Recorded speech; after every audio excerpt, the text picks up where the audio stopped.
Hey, what's going on, everybody? This your boy Jarrell Mason, better known by some as Jay Mason. Welcome to another episode of Beyond the Album Cover, where we get inside the entertainment industry with those in the know and give them their flowers while they're here to be celebrated. With me right now, I have a stranger he's not a stranger actually to Beyond the Album Cover, and we've been rocking together since my time machine days at UNCG. My brother Letroy Gardner of Forecast Media. Letroy, welcome back on, bro. Oh, thank you. Thank you again for the invite, Jarrell. It's always a pleasure to chop it up with you. Seems like we always find a way to connect, whether it's on my platform or your platform. So it's always fun to, talk music in the podcasting space. Yeah, definitely for sure. So, what led to the name change to Forecast Media? Let's just get right into it. Okay, so we started out as a Good Old Boys radio network back in 2008. And then we sort of morphed into GOB Radio Network, I'd say around 2016, 2017. Um, but we were kind of having discussions, myself, Mario, and the rest of the team, looking at the direction of where we are, not only as a media company, but just as individuals, and felt like we've kind of outgrown that lane where we're just putting out radio shows or podcasts, and we want to branch out and explore other areas of media, since pretty much the vast majority of us had a mass communications degree. Some were more talented in journalism, others in radio, television, the whole nine. So it's like, why don't we change the name, have a new identity, and put all of our talents to work? And Forecast Media has been born. So, pretty much it's just a rebranding, right? Pretty much for the most part. And then, of Mm, course, obviously, the connotations of Good Old Boys, um, yeah, you know, yeah. it sort of handcuffs us in some respects. So, especially with some of the work I'm doing in and out of the company, as well as Mario, I felt like it was necessary. Right, and nothing wrong with that. So, can we talk about how within the past 20, 30 years or so, that within the media landscape that we've seen more diverse creativity coming from directors, screenwriters up top that's in the boardroom with the likes of Issa Rae and just recently finished Insecure, Blackish just recently went off.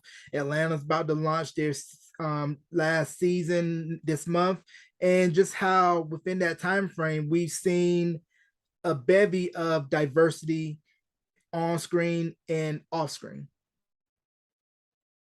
I mean, I think it was bound to happen eventually. Like, who can tell our stories better than us? And I mean, we've had people like Melvin Van Peebles and Richard Roundtrees and Spike Lee, of course. Sort of showing us the way to do it with integrity and you know paint an honest picture of our history. And I just think that, um like you said, the Isas, the Ava DuVernays, sh- uh Donald Childish Glover. Gambino, yeah, Childish Gambino, countless others. It was bound, to become fruitful for us to share our unique stories, because we're not a monolith. We're Right. not all, we've had the stories told about slavery for time and time again. um some of us actually went to college, some of us were in the military, some of us just enjoy sitting on a porch and hanging with friends. Like, these are all stories that can be shared to millions and millions, and we can easily put a creative twist on it. So I, I love it. Right. And the beautiful thing about it is other underrepresented groups are getting to the foray as well with Fresh Off the Boat that went off the air a couple of years ago. It was the longest running Asian sitcom, and you have Aquafina Nora from Queens, and just recently Reservation Hmm. Dogs on Hulu, which tells stories of Native Americans on the reservation out in Oklahoma. So now, because that the gates have been opened wide, so to speak, and more options for viewing instead of just cable or regular TV. Anybody can just put content out there and tell their own stories without needing someone's approval from a network. That's true. And I mean, I kind of have mixed feelings about all of that. I mean, because it's almost to the point where it's almost overwhelming with, the amount of content that's out there. And it gets almost impossible to support everyone. You want to support everyone, but it's very difficult. And as a result, when the ratings doesn't show that it's getting the love that's necessary, then that limits the opportunities of the next person. So, I mean, I'm just curious, what's your thoughts on that? My thoughts on that is I kind of agree with what you're saying, how because of the oversaturation with streaming services and network viewing, that it's not enough, it's enough room for everybody to come in, but at the same time, you're fragmenting the audience and you're having to pick and choose who do I support, who do I watch. And then if you're on the big networks, if your ratings are not fruitful, then they're just going to drop you, as opposed to back when the viewing options were limited, networks were more likely to probably stick around with you if you were a fan favorite, so to speak, because they kind of knew the payoff in the long run. Yeah, I mean, like you said, with the competition, I mean, they're not only competing with uh, cable, they're competing with streaming. And then within these networks, you're competing against reality television, which is cheaper to produce. And the sensationalism within it, it's, yeah, it's muddy waters. But like we said earlier, I'm just glad that we're in a position to where those opportunities are being presented.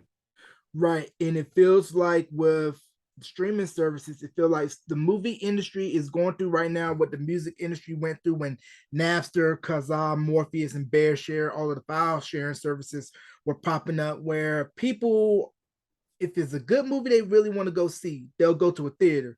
But other than that, I'll just wait till it come on streaming so that way I can watch in the comfort of my own home, not have to pay 20, 30 plus bucks a ticket, depending on where you're at, and 50 bucks plus in refreshments or more if you got a family. So can we talk about how the movie industry is having to make a shift in the viewing landscape of the consumer and the theater business? I mean, I think it's beneficial to them. I think it's opening up more doors for them as far as, releasing directly to Netflix or HBO Max, in comparison to just going to the big screen. So, I mean, budgets vary, obviously. So, in some cases, like especially during the pandemic, there were movies that were being released where they pretty much shot from one scene, one setting, the entire movie.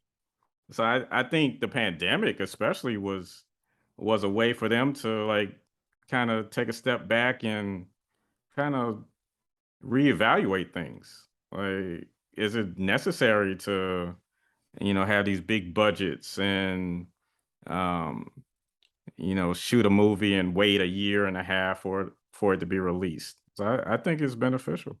Right. And with the movie theater business and you're making money off of concessions, off tickets, it kind of felt the old way before the 1984 ruling when the NCAA got ruled against by the Supreme Court and said, hey, you cannot negotiate price fixing for television games and limit the amount of television exposure for each schools, because the mindset at the time was protect the gate. Because if we open up TV, nobody's going to come to the game. And I felt like the movie theater industry was like that with streaming, because they want to protect their gate, which was ticket sales, because that was the only way you were going to see the movie, was you had to go to the theater and pay a ticket.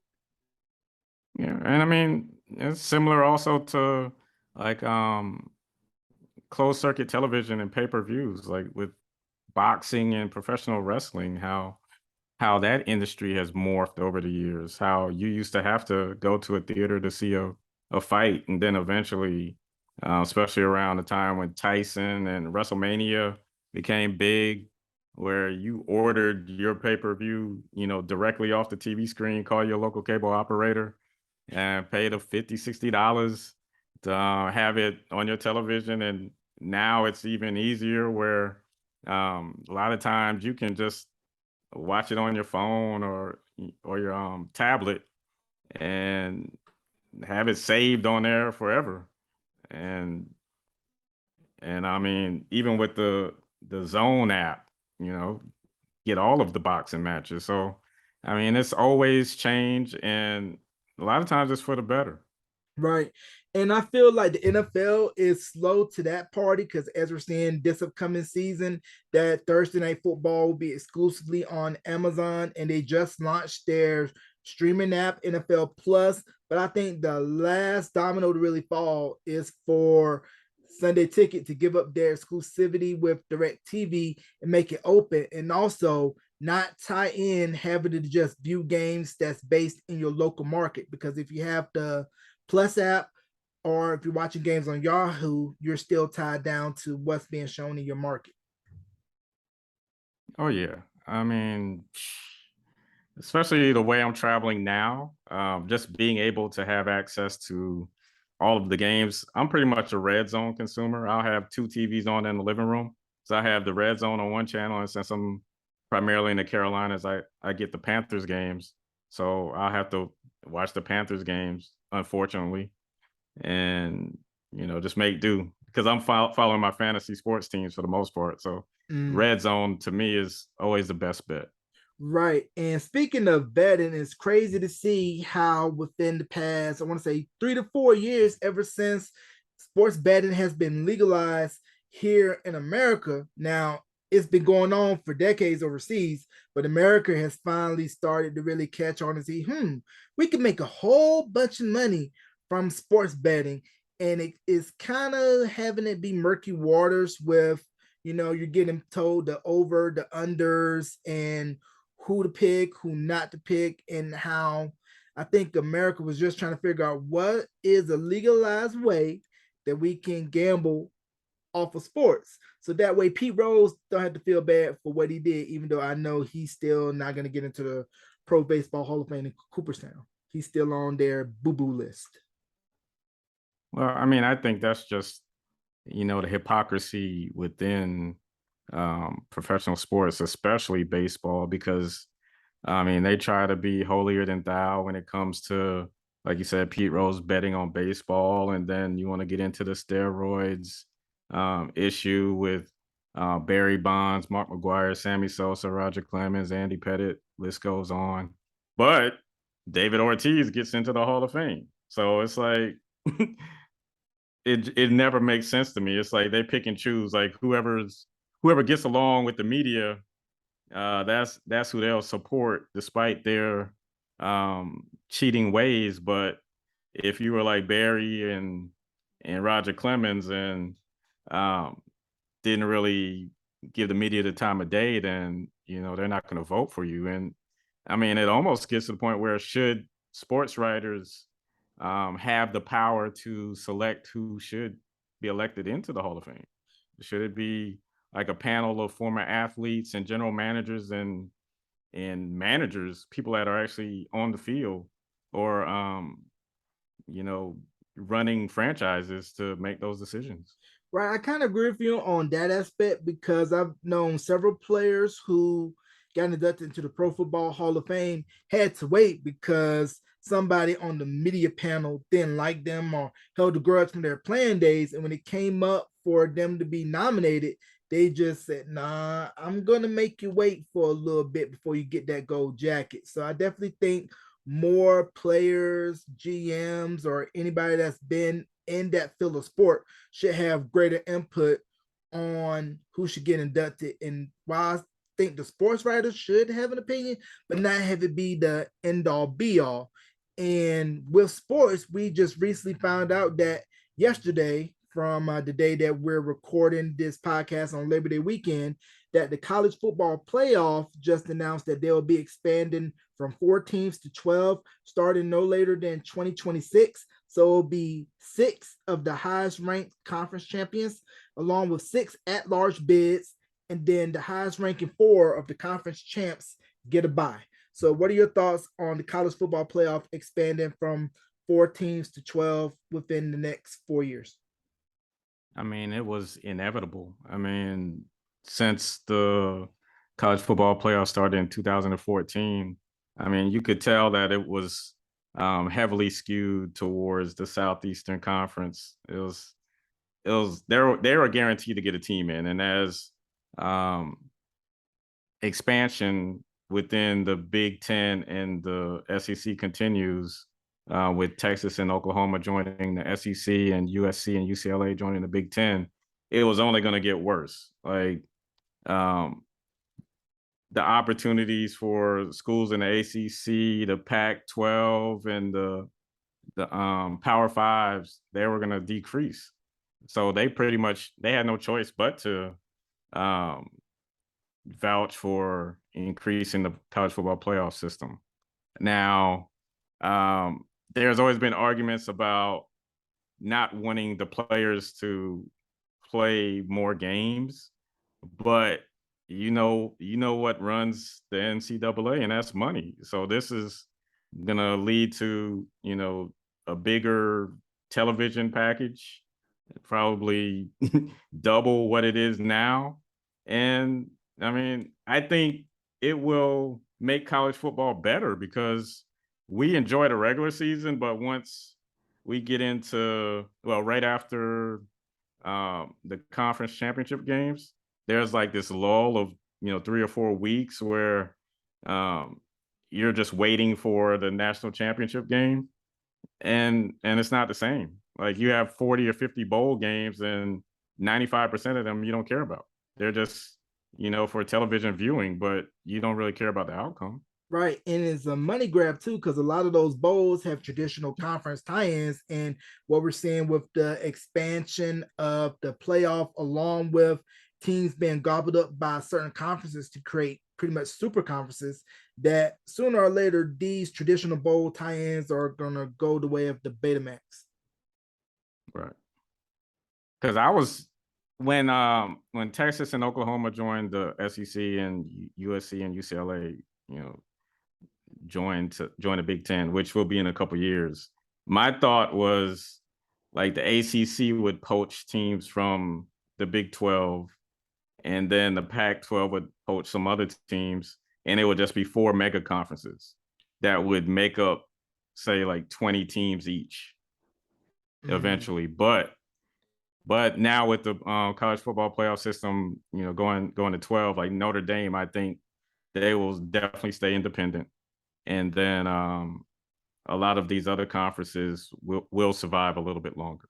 Right. But how would all this expansion and the playoff extension kind of leave the teams outside of Power Five out in the cold, like a Coastal Carolina, App State, or those groups that's kind of looking for an outside shot to get in to do what Cincinnati did last year, which they pretty much had to run the table and have a little help in order to get into the college football playoff?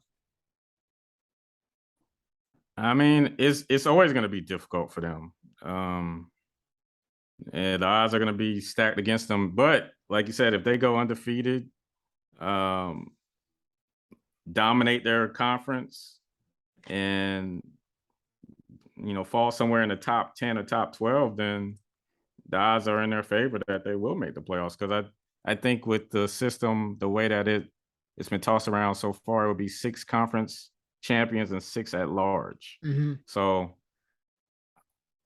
I'm guessing it would be the ACC, the Big Ten, Big 12, Pac-12, SEC, Conference USA. That's 6, and then the top 6. I'm not sure if it'll be the top 6 teams after that, or whether the committee will meet and decide who the 6 at-large teams are. But Mm-hmm. I'm thinking they would at least put one team from a Power Five school in there. Yeah, I'm kind of thinking they're going to go along that lines and kind of have one spot reserved for a non-power five, the highest ranking non-power five, along with the five power five conference champs, and then six Yep. at-large bids. So you that way you can kind of sort of get a little bit of a March Madness feel for the playoff. But I know some people are still calling it the Alabama Invitational or the SEC Invitational because, like you stated earlier, that seems like almost every year the SEC tends to get two teams in to the playoff. I mean, our Right. championship game last year was Alabama, Georgia. Which I mean, they were the top two teams. I mean, there was no doubt that when Georgia and Alabama faced off in SEC championship, that they will probably meet for the championship a month later, for the national championship a month later. So even what the year there was a year when LSU and Alabama they were 1-2, and they played um, for the SEC championship, and it was. I mean, they were the best two teams in the country. That's a great thing about the SEC. It's like every week you're competing against the strongest teams, and some of them, as a result, their coaches lose their jobs. Like an Auburn team can end up being 8-4, 8-5, and third or fourth in their division, but they're really a top 20 school. Mm, right. And what are your thoughts on name, image, and likeness? Now, players can get money from them playing basketball or football, whereas for years, NCAA was like, no, no, no, you can't get money from your name, image, and likeness. And when you sign your scholarship, it says that they own your name, image, and likeness forever in perpetuity. So Christian Laettner wasn't getting residuals when they show his face every year during March Madness or insert college basketball player here. But now college athletes can be able to cash in on that. So what's your take on that? I mean, we got to give a shout out to Ed O'Bannon first off. I Yes, sir. mean, he pretty much got the ball rolling on something to me that you know should have been taken care of a long time ago. And in collegiate athletics, if they had done this years ago, it would only made the sport stronger because the athletes would have felt like, yeah, I can stay in college longer and make the brand stronger, make their brand stronger. I mean, especially with basketball, the players leaving after their freshman year, not prepared. Um, we don't really know as much about them, and they go to the NBA or the G League, and they're not ready. 9 times out of 10, they're not ready for it. So they have to sit and develop or play against grown men and basically go through the learning curve on the court when they could have been doing it walking on the campuses of UNC or Duke or Kansas and being the big man on campus. So I mean, I think it's necessary, and um,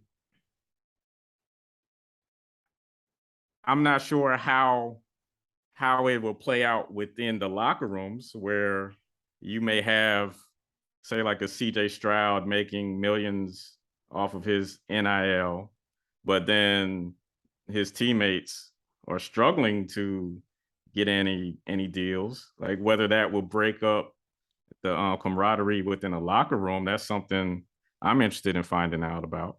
Yeah, true. But I know one person who's happy about that is Armando Baycott at Carolina. My man's been getting to the bag ever since the NIL, and him, along with the other starting four from last year's runner up, they decided they're going to run it back. And they're going into this basketball season, preseason ranked number one. Only hole that Carolina has to fill is the loss of a transfer from Oklahoma, Brady Manick, and that I think that Carolina is poised to get the job done, cut down the nets this year, and Duke starts the new era of John Shire and Coach K stepped down. I'm a Carolina fan for those who don't know, so I'm extra happy that Coach K is no longer roaming the sidelines, and we handed him two big L's in the semifinals, and then also in the last home game ever at Cameron, when all of the Duke alums had their special shirts on and they went through the special tunnel. And to see Coach K address the crowd after that L, as a Carolina fan, it brought me great delight. So to the audience, I'm a Duke fan, Oh, but I wrong shade of but I blue. also but I also worked at UNC for almost 15 years. So who So do you root for though? I mean, Because you I root kind of for Duke. because you kind of got mutual interest. I mean, Duke fan, but Nah, you worked at the right shade of blue. nah. I mean, I'm a fan of Duke, and at the time, Carolina just would cut my checks. So I mean, I kind of kept it at that. But you know, when Duke would beat Carolina, it was the best experience ever, just being able to walk around campus and see all the sad faces. But yeah, after last season, yeah, that was that was the worst. That was the most devastating experience. I still haven't watched the Final Four game. I was at a New Edition and Charlie Wilson concert and Jodeci concert at the time, so I was following it on my phone. I DVR'd the game, but I still haven't watched it yet. Man, how was the culture tour, man? Because I wanted to go, but of course, being out here in New Mexico, the struggle is real when it comes to like urban acts. But as you know, and most people know, whenever New Edition's on the bill, you're gonna get a show. I mean, it was an amazing show, from top to bottom. Jodeci opened. It's always good to see them, just active. All four members, were there because sometimes Devontae won't show up, and sometimes JoJo is out doing other things. But I mean, it was an amazing show. Charlie Wilson, I mean, he said he had knee surgery, but you couldn't tell. Like he was dancing like he was in his 20s or 30s. New Edition came out, did about an hour and a half, 2 hour set. Um, the wardrobe was on point. Of course, the choreography, thanks to Uncle Brooke Payne, always sharp. They sort of, they would go from all six members, and then uh, they would do songs without Johnny. Then they do songs without Bobby. Then Bobby would do some solo stuff. Johnny would do some solo stuff. Ralph would do solo. BBD would come out. It was just nonstop. It had a great flow to it. So yeah, sorry they didn't come out to New Mexico, but I mean, aren't they supposed to like have a residency? Yeah, Hopefully, a yeah, Vegas residency. yeah. I think they're gonna have a Vegas residency, so I should be able to see them there since Vegas is only about an 8 hour drive. And one person who's definitely killing it in Vegas and getting that money is Ursher. He just extended his residency out at Caesars, and it's pretty much been well reviewed. And you're gonna get your money's worth when you go see Usher. And I think Vegas is really starting to see the value of R&B, hip hop acts and say, hey, this is an audience that's underserved on the strip. So let's start accommodating the crowd so that way we can get more revenue. And as you see with Anita Baker had a residency out in Vegas, that's been well reviewed, well received. Janet had a short residency in Vegas, which I had the pleasure to go see, which was great. And then, of course, Bruno residency. And it feels like they're slowly starting to understand the power of their urban audience and the dollars that they bring out in Vegas. Because typically, Right. when you see residencies, you normally think of magicians, dance groups, oldies, Celine and Dion, pop acts. Michael Jackson, Celine Dion. Yeah. Mm, But yeah, I'm definitely going. I would like to catch Usher sometime next year. I'm looking at either around Memorial Day weekend or 4th of July weekend next year. mm, right. So, what do you think about Vegas embracing the whole urban audience and starting to have more residencies catering to urban music? I mean, I think because of how strong urban music has been, especially, over the last 25, 30 years, that it's hard to ignore. They're not as far behind as say the Rock and Roll Hall of Fame. I'm still kind of dumbfounded about the Rock and Roll Hall of Fame and some of the black star power that hasn't been enshrined yet. But Vegas to me is just the is a city that is has gone from being what like what you said, entertainment for um, a different demographic, older white people, and now getting that infusion of youth, especially with the Raiders being in town and the Aces, and more than likely going to get either a baseball or basketball or NBA team soon. I mean, I'm considering at least getting a condo in Vegas. I mean, because I enjoy going there. There's so much to do. So um, it's just a city that um, has embraced Black star power, I feel. Right. And I know that a new edition residency is going to be coming, but I think one residency that should happen in Vegas that I really think will set it off would be if Wu Tang were to have a Vegas residency. Picture it, Wu Tang, Vegas. Yeah. I mean, I'm a East Coast hip hop aficionado. I'm actually going to see them and Nas in Charlotte in 2 weeks. So I have a fond memory of seeing them. It was the year that the Giants won the NFC Championship game at Lambeau Field, and Wu Tang was performing at the neighborhood theater in Charlotte. And after the show, Inspector Deck signed my Cash Rules Everything Around Me T-shirt. So that was a fond memory. Yeah, I got a chance to see Raekwon. Back when I was in college in Greensboro, he was performing at the N Club. It was him and Redman. Definitely great show, great lyricists, great MCs. I believe the new season of Wu Tang and American Saga comes on Hulu later this month. That's definitely a great show if you have not checked that out.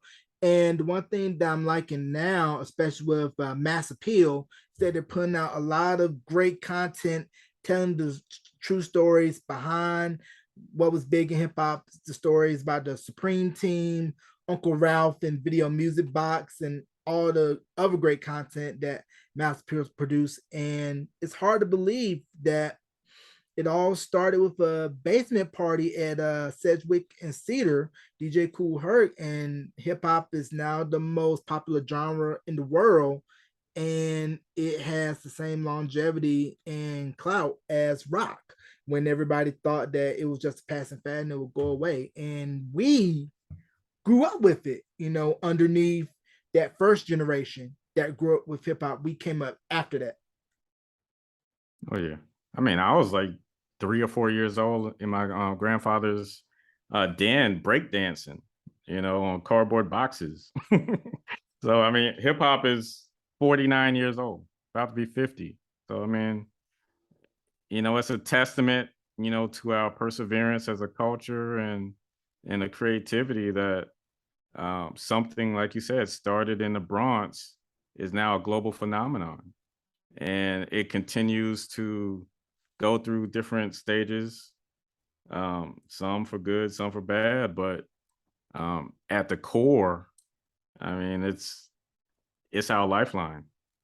Right. The way I dress, the way I talk, um, you know, in a lot of cases, the way I maneuver as a businessman, entrepreneurial mindset, is attributed to hip hop. Right, is embedded in everyday life, to see it being in academia, in commercials, and just recently D Nice played Carnegie Hall, to have D Nice, who started out with BDP, his own solo stuff, web designer, DJ, to be at Carnegie Hall, and know how prestige that space is. And like Biggie said, you never thought that hip hop would take it this far. He couldn't been no more right. Yeah, I mean, off of the same song, it's like it was all a dream. And then this is something that I've coined in my head. It's like it was all a dream until I worked hard for it. And I mean, that's pretty much that sums up hip hop. It was all a dream until we Mm, worked hard and we knocked down these doors, and we're in places that I'm sure Cool Hurt never imagined we would be in. Right. And, and to think about the South's influence in hip hop, from Memphis with 8 Ball, MJG, 3 6 Mafia, Houston, Ghetto Boys, Rap a Lot, Florida, Uncle Luke, Miami Bass, and now DJ Khaled, Slip and Slide. And then, of course, everything that came out of Atlanta. So, can we just talk about the legacy and influence that the South has had on hip hop? I think I think the South, I think they, like you said, each individual city, um, their music just captured the essence of that city, whether it was Atlanta or Miami or New Orleans or Houston. Um, I think it was necessary because like New York hip hop had an identity, and California, LA, and the Bay had their own identity. I mean, us being down south, we just needed something that we could relate to. Being in the Carolinas, we sort of there was a lot of my friends, they would walk around in baggy clothes, acting like they were from New York, even though they weren't from New York. But then as the South became more and more popular, it's like, these are people that talk like us, that sound exactly like us. And they eat the same type of foods we eat. Like Goody Mob Soul Food album. That's core listening for anyone that's looking to get a lesson on Southern hip hop. Southern playalistic. Um, like you said, 8 Ball and MJG coming out hard. Tila, um, the Ghetto Boys, Big Mike, something serious. Mm-hmm. UGK. Poison Clan, UGK, Poison Clan, Luke, Trick Daddy's early stuff. I mean, it was just a lot. I mean, even if we want to go to the lesser known, I mean, people like from the Dungeon family, such as Cool Breeze, Watch for the Hook, um, Raheem the Dream. Raheem. I'm trying to think of some more of the Houston rappers that Slim were, Thug, Paul DJ Wall, Screw, Lil yeah, Big Kiki, Mike, Fat Pat, yeah, Fat Pat, Trader Truth, all of mm-hmm, them. yeah, man, it's definitely 3 6 crazy. Yes, Mafia, sir. Project Pat. Yeah, it's a long list of them, and they're all unique, which is something that's somewhat lacking today. Is the personality? I don't feel like there's enough personality or uniqueness to what's coming out. It's like you can't tell a difference from a New York rapper and a Memphis rapper Right, nowadays. right. And the good thing about with hip hop, like you stated, almost being 50, is that the elders of hip hop have branched out to do other things. Of course, we know, LL, Queen Latifah, Will Smith, and the likes, but we also have Bun B with the Trio Burgers, which was just voted best burgers in America. Mia X got Whipped and Pots, Nas, Sweet Chicks, Styles P got the juices going, and it's just good to see not have all your money be tied in hip hop, but diversify and pretty much go outside of the realm because people are going to want to associate with you because you come from hip hop. Right. I mean, we have authors, we have politicians, that started out in hip hop.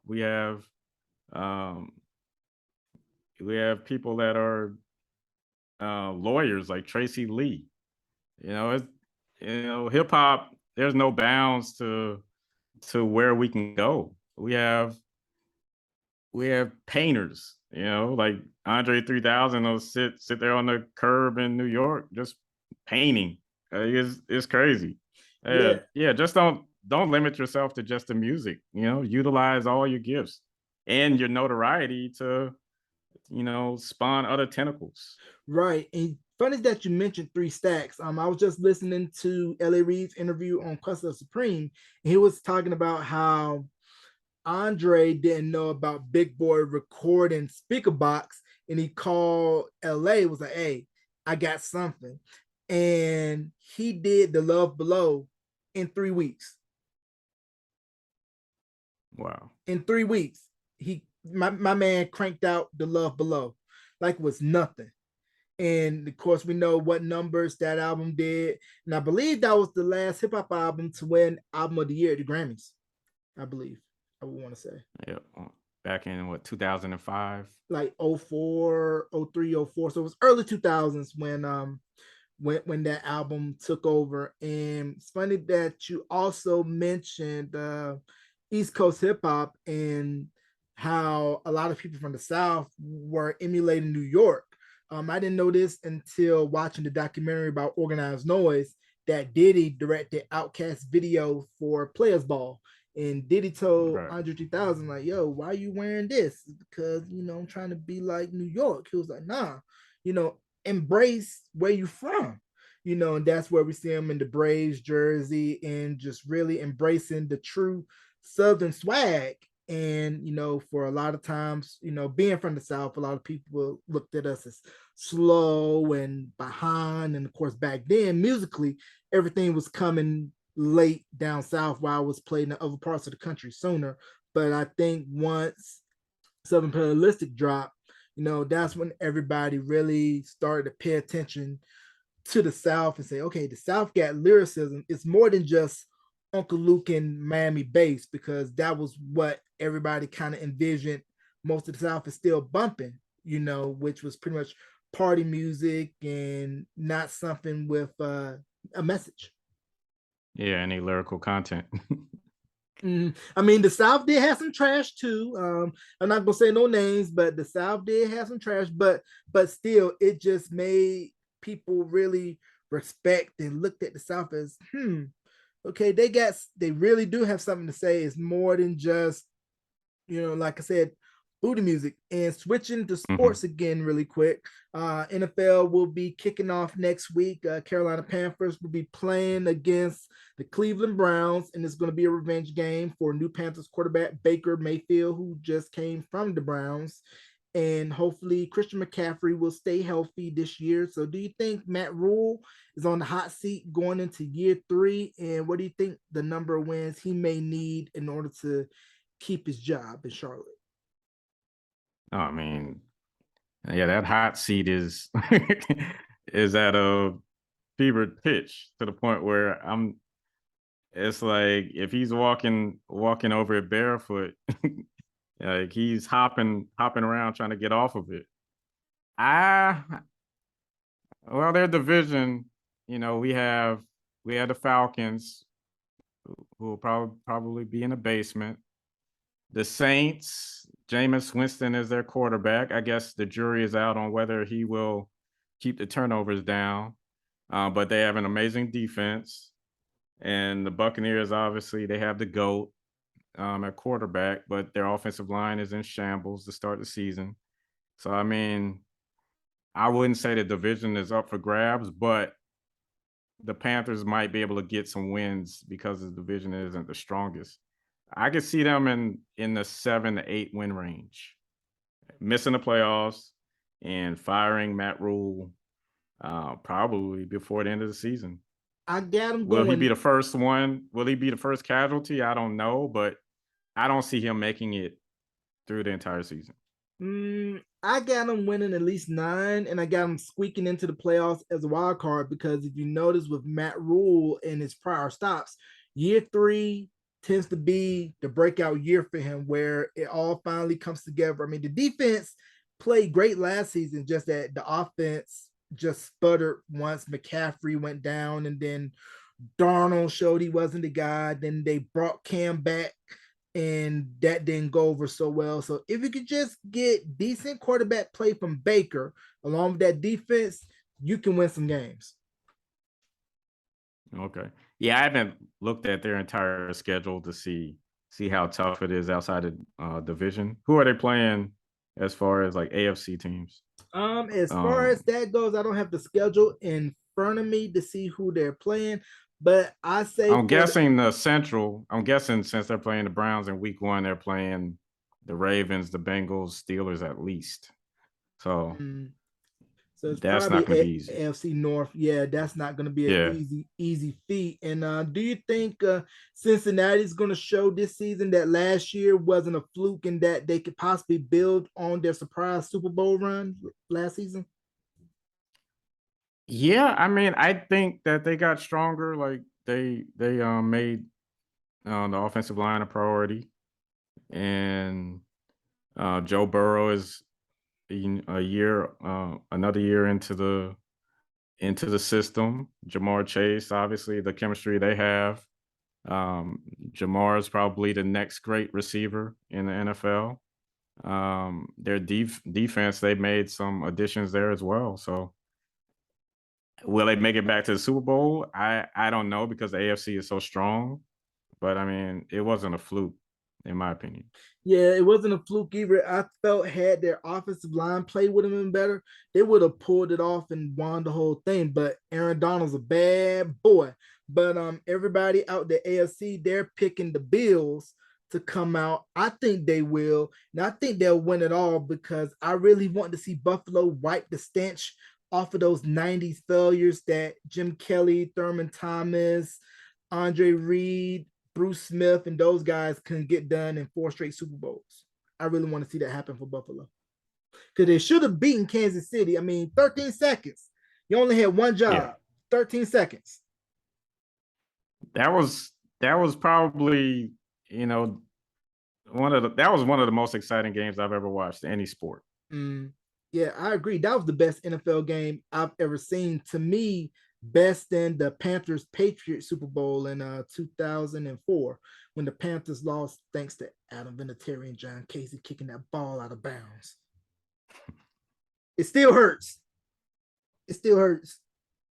Because Yeah. that Super Bowl loss was even worse than Super Bowl 50 when we were steamrolling teams all year long, and then Sheriff Payton had to pull Hmm. one more great game, and we just picked the wrong day to have a bad game.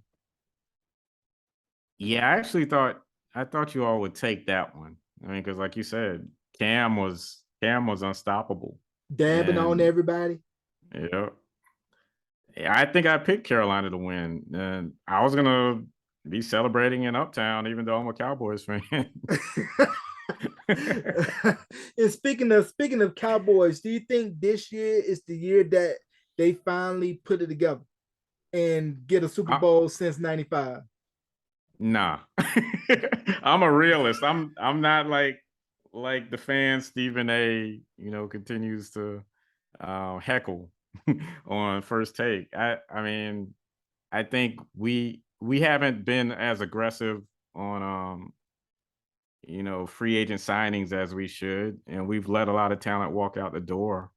Um, our wide receiver room is kind of thin. Obviously, losing Amari Cooper and then signing James Washington, and he's out.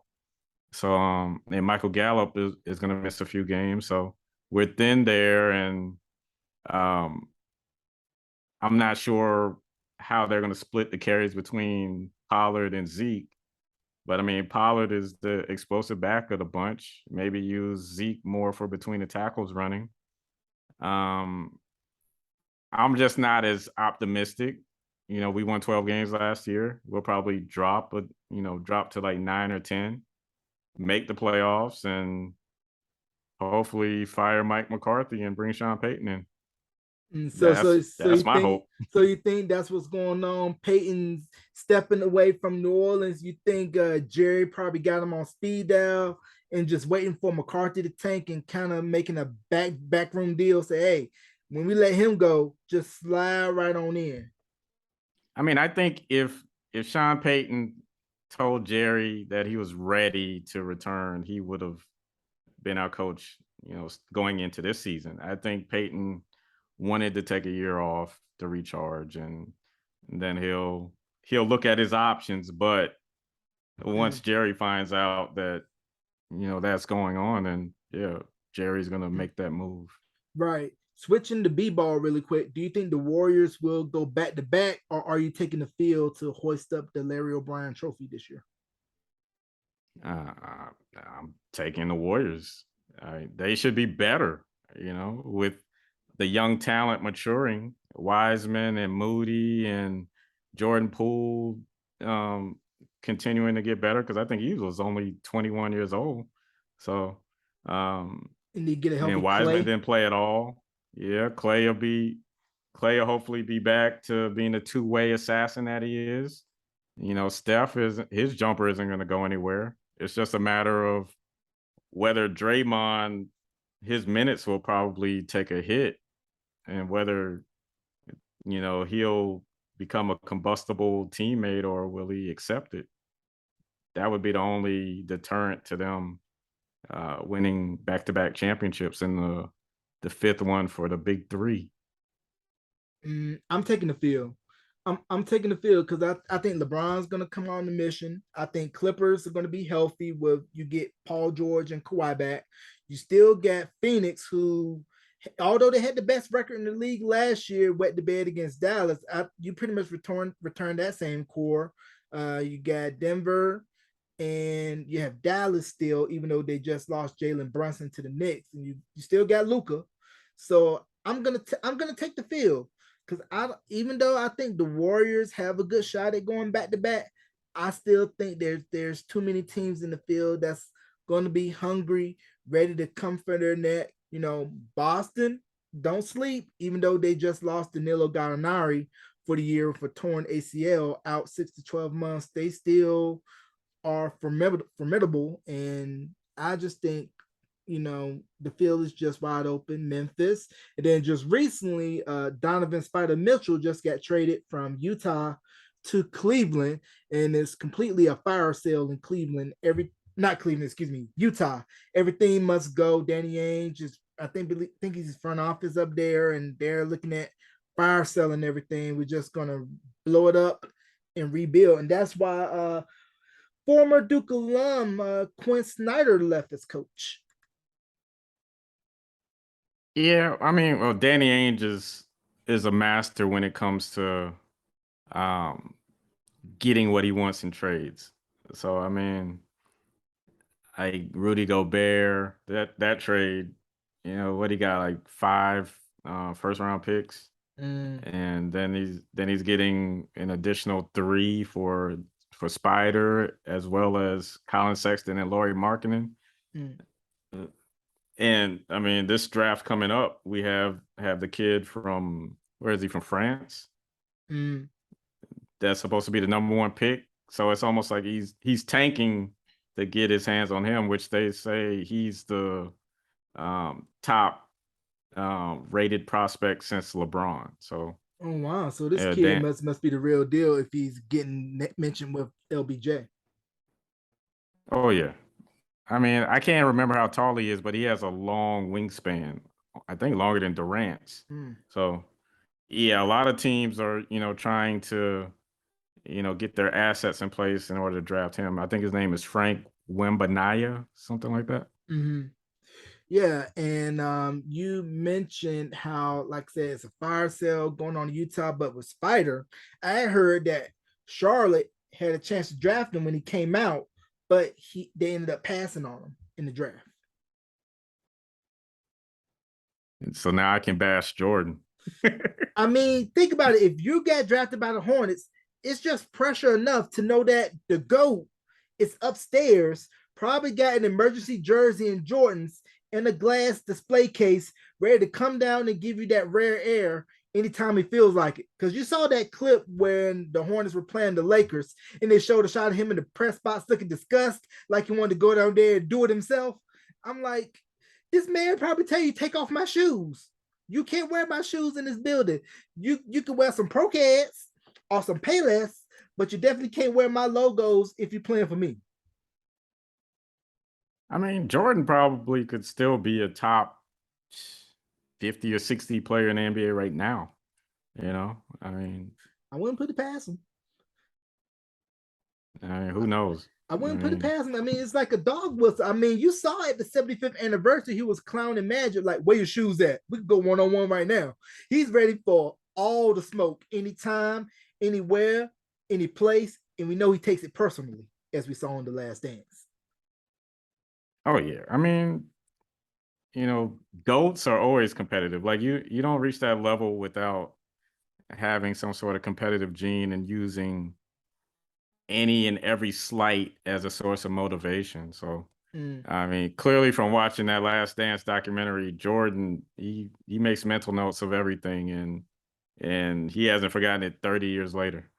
No, that was hilarious when they would bring him the laptop, showing the clips, and he was sitting there laughing. Like I pity the fool, especially talking about Isaiah Thomas and everything like that. But that's what make the greats greats. And speaking of the greats, Serena Williams just ended her career with a third round loss in the US Open, and it was pretty much the end of an era. Because think about it, where she started from and where she is and how she's evolving to the next phase of her life and her career, how it's just been amazing to watch. So your thoughts on Serena and what she's done for the sport of tennis? Yeah, I watched the match last night as I watch most Grand Slams, and I'm on pins and needles the entire match. Um, I kind of felt like, especially playing doubles with Venus the night before, that might have been too much on her plate, especially since she's only played in a few tournaments this year. But yeah, she went out like the champion, like the GOAT that she is. You know, having 5 match points against her and staving off elimination. But I mean, like I said, I mean, just the totality of her career. Um, it was an incredible journey. Um, Winning the U.S. Open back in what, 97, 98, and back then, tennis, there were a lot of Hall of Famers that, like your Steffi Grafs and your Monica Seles, your Martina Lindsay Navratilova, Davenports, uh-huh, Martina Hingis, Jennifer Venus. There Capriati. was a lot, yeah, there was a lot of competition, and for her to win during that era, and Sharapova, it was a testament. And then we can't ignore the impact. How uh, two girls from Compton, you know, invaded the sport. I mean, obviously they weren't the first. You had your Althea Gibsons and your Zena Garrisons, your Arthur Ashes, um, people like that. But just the way they did it, on their own terms. Salute to King Richard, of course. Yeah, definitely a great film, and to see how their legacy, the Wham sisters, especially how you have a generation of girls that grew up watching Venus and Serena, say, "Hey, I started playing tennis because of you," because tennis, is all about privilege and access and be able to get inside those doors of those exclusive clubs. But you know, Mr. Williams pretty much said, "No, I'm going to make our own way and pretty much have them change the face of the game." People looked at him like he was crazy, but as long as you got the master plan, you just implement it, and you got to give salute to him for that. Oh yeah. And Oracene, their mother, seems like she was the calming presence, within the situation. Mm. Um, yeah, I'm just excited to see, over the next 5 or 10 years, the fruits of their labor as far as more and more women of color popping up, in the game of tennis. And speaking of goals, we were talking about Brady earlier. Do you think it's because that he couldn't turn off that switch as to why he unretired? Following his retirement, he just kind of looked at Giselle and the kids and was like, "Nah, I ain't built for this pickup, drop off, play date life. I need that competitive juice." I mean, he clearly still has a lot in the tank. I mean, like, the NFL players voted him the number one player on their top 100 list. So he's still playing better than ever, passing for 5,000 yards, throwing 40 plus touchdowns, in a system that um, limits, you know, has a limited injury risk.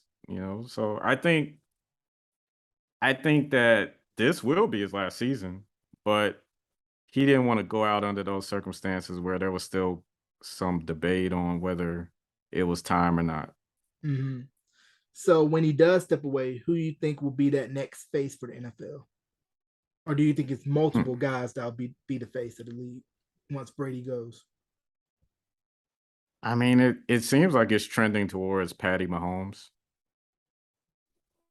I think the numbers he's been putting up over the last 4 years and the system he's in with Andy Reid, he seems to have a squeaky clean image and a personality to go with it. I think he's prime face of the NFL moving forward. Because I mean, Aaron Rodgers, he probably has maybe 3 or 4 more years left in him. So All right. yeah, it seems like it's more Patty Mahomes.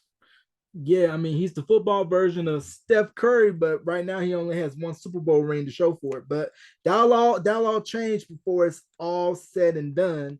And just recently Sam Mills got inducted into the Pro Football Hall of Fame. So big ups to the Mills family, Carolina Panthers for that. And I believe the next Panther to get inducted into the Pro Football Hall of Fame. I don't know if he'll be eligible for it next year or the following year after, of course, will be Julius Peppers as the first homegrown Carolina Panther to be inducted into the Pro Football Hall of Fame. Because we know Sam Mills, played for the Panthers, but he started off playing with the New Jersey Generals in the USFL and then migrating over to the New Orleans Saints where he played in the Dome Patrol and then came over to Carolina. So when Julius Peppers get inducted, I believe he will be slam dunk first ballot. He'll get in.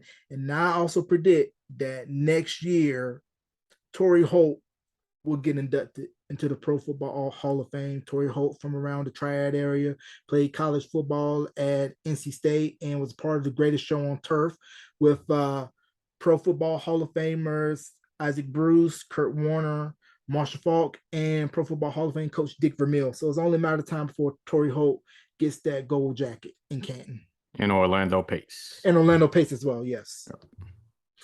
Yeah, so I just really think that it's going to be a great season as far as sports goes. And right now we're experiencing great music. JID signed to J. Cole's record label Dreamville, just dropped his new album and fire masterpiece. I mean, he got a verse from Yasin Bey, formerly known as Most Def, and great album. And of course, Kendrick released his album, Mr. Morale and the Big Steppers. Great masterpiece. Just released a video for We Cry Together. So we're seeing a lot of great music coming out. And it's just interesting to see how veteran acts and newer acts are able to release their music simultaneously and how newer generations kind of feel like, oh, let me listen to this and now listen to this, as opposed to just listening to one thing and being close minded. It seems like today's kids, their music is pretty much on shuffle now. Whereas back when we were coming up, music was a little bit more segregated because we didn't really have all these outlets to go to be like, okay, hey, here's this, here's this, here's this, here's this. Where you had to manually create your own playlist off of mixtapes you made off of the radio or mix CDs when you were downloading via 56K dial-up internet. Yeah. I mean, so question for you, like, do you feel do you feel like the music resonates with you today like it used to? Or is it like you listen to it, that Friday morning, that one time, and then, it's on to the next one because of the volume of music that comes out every week? I feel that today's music, it speaks to the younger generation, and primarily for the older generation, is pretty much still out there, still relevant, but you just got to go and dig for it because, of course, you're not going to have it on your mainstream outlets. But different era, different day, and I don't knock what the kids are listening to. I just know it's just not my speed. Hmm. But embracing it at the same time, because you don't want to be like Dr. Lee on Drumline where you're just bashing what's new and not embracing it and only being stuck in your old ways, but knowing that music and culture is forever moving forward, not backwards. You got to embrace the old and the new. And then I also believe, isn't it today that A&T and North Carolina Central, they're playing in Charlotte for the Aggie Eagle Classic? Yeah, So can we talk it about is. real quickly before we wrap the importance of the HBCU marching band and how HBCUs are of importance within our culture? And we're seeing, with Eddie George at Tennessee State, Deion Sanders over at Jackson State, and I believe Mo Williams is the basketball coach at, I believe, either Alabama State or Alabama A&M, one of the two, and how HBCUs have been the lifeline for, the culture. Right. I mean, I'll just like speak personally. Like Hampton was my dream school. I wanted to go to Hampton. Um, that didn't happen. I was also considering South Carolina State and Elizabeth City State, but I ended up at Winthrop University. But I've always, even with Stop, Look, and Listen, I've always wanted to, shed light on the importance of HBCUs. Like I had conversation with Dr. Kevin James. He's the president of Morris Brown College. We went to Winthrop together. Um, I just feel like without HBCUs, we would we would be limited in our avenues as far as being able to get an experience, especially like with critical race theory, education, um, learning our history and taught by people that know the history, um, the networking, being able to build relationships with people in Fortune 500 companies that look like us, or having access to people working at banks that can advise us on getting loans, or starting our own business, purchasing homes, things of that nature, is important, and a lot of that is tied to HBCUs. Um, from an athletic standpoint, especially like the NFL, there's so many Hall of Famers. That came from HBCUs like Jerry Rice and Walter Payton.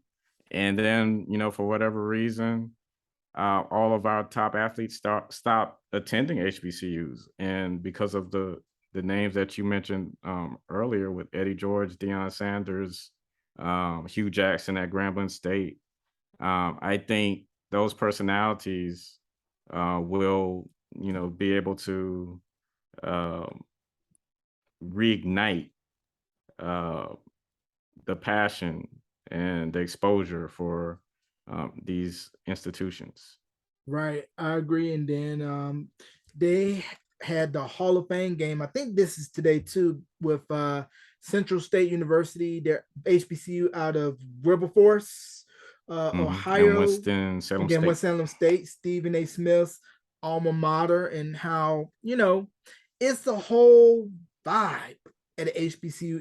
It's pretty much, it's Wakanda meets Atlanta, because you're seeing yourself in its authentic form, and you are being your true self without compromising and walking in your authentic blackness. But as we know with HBCUs football games, halftime is game time.